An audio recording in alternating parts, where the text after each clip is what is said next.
الله من الشيطان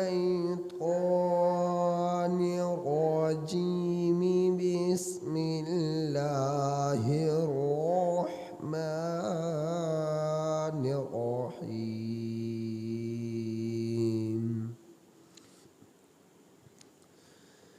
إن الله لا يغفر أن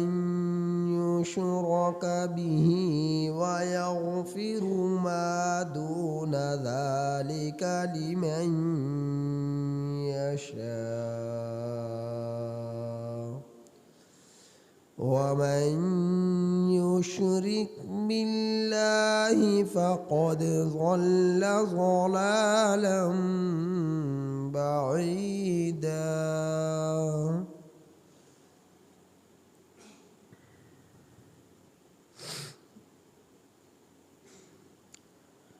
یہ سورۃ النساء کی آیت نمبر 116 ہے۔ اس آیت کریمہ کا ترجمہ یہ: ان اللہ، بے شک اللہ تعالی، لا یغفر، نہیں بخشے گا، نہیں بخشش فرمائے گا، نہیں معافی فرمائے گا، ان یشرک بہ، یہ کہ اس کے ساتھ شریک ٹھہرایا جائے، ویغفر، اور بخش دے گا، معاف فرما دے گا، ما دون ذالک، شرک سے کم کم گناہوں کو، لمن یشاء، اس شخص کو جس کو چاہے گا، ومن یشرک، اور جس شخص نے شرک کیا، باللہ، اللہ کے ساتھ، فقد ضل، تو تحقیق بہک گیا، گمراہ ہوا، ضلالا بعیدا، دور کا بہکنا، دور کا گمراہ ہونا۔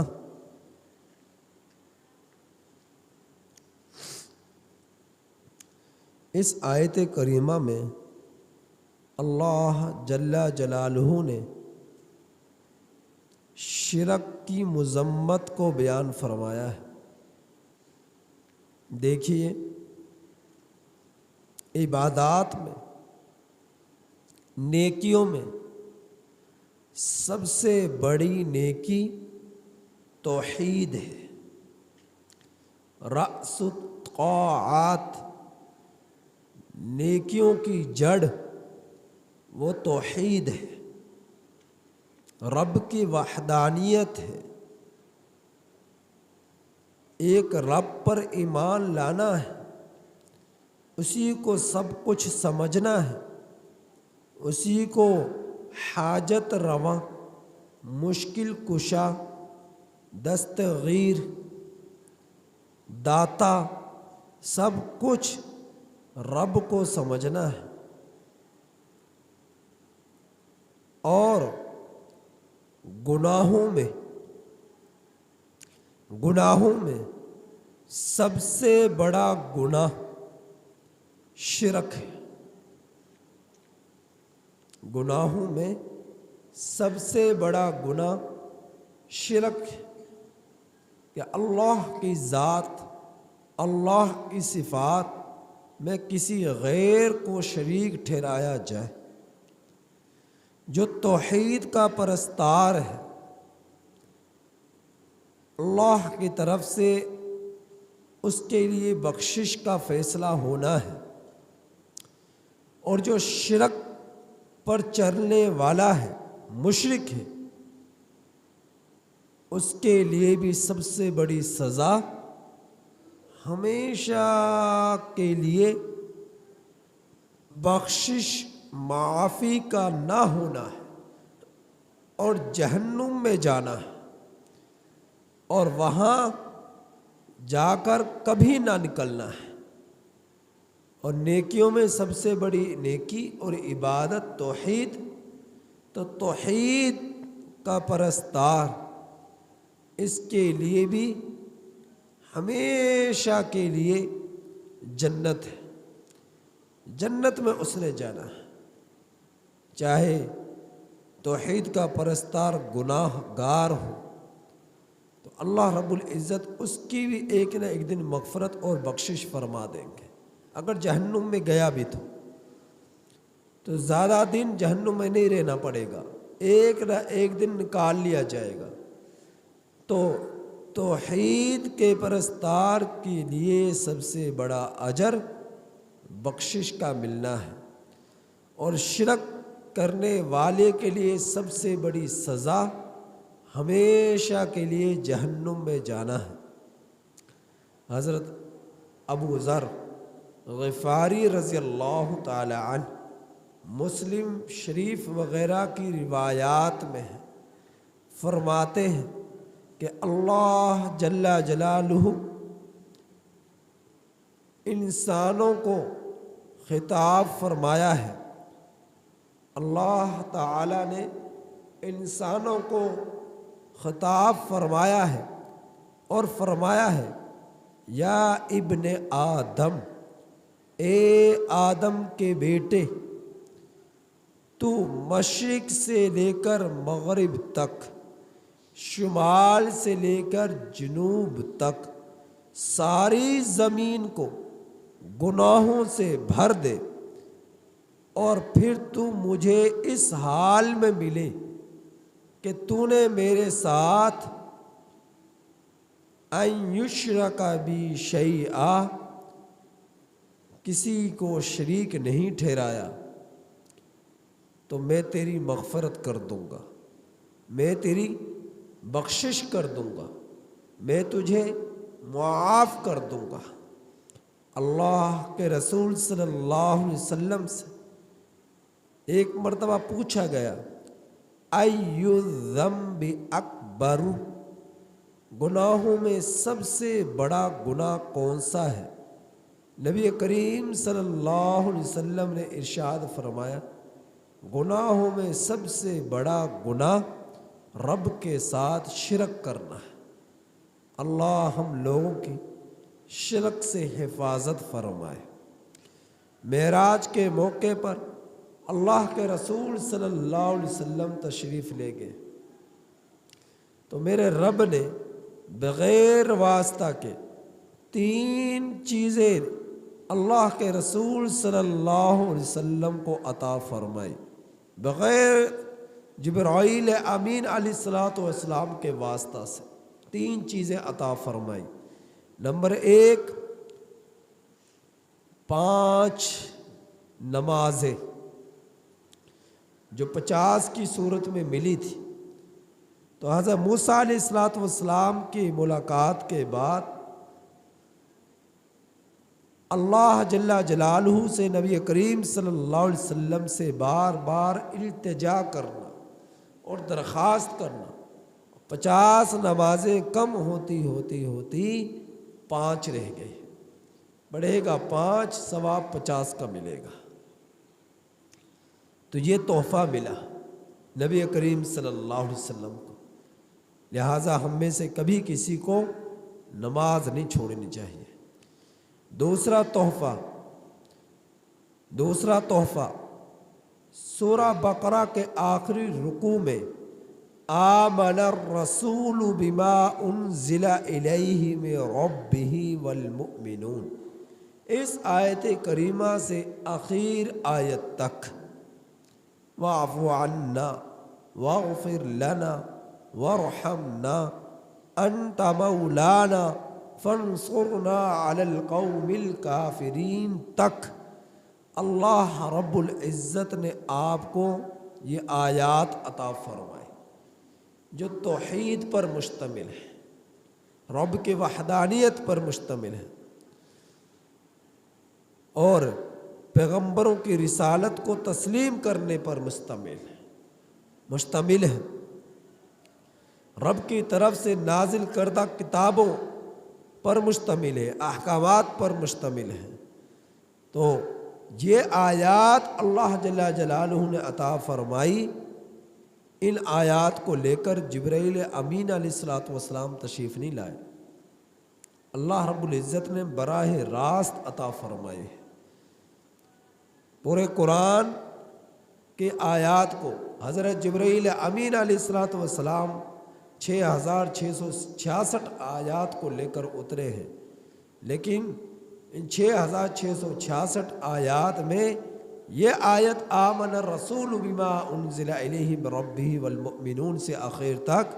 یہ اللہ جل جلالہ نے براہ راست معراج کے موقع پر نبی کریم صلی اللہ علیہ وسلم کو عطا فرمائے۔ تیسرا تحفہ جو بغیر واسطے کے ملا کہ اے میرے پیغمبر، میں آپ کی امت کے ہر اہل ایمان کی، مومن کی، مرد کی، عورت کی مغفرت اور بخشش کر دوں گا، سوائے اس کے کہ جس نے میرے ساتھ کسی کو شریک ٹھہرایا، اس کی مغفرت نہیں کروں گا۔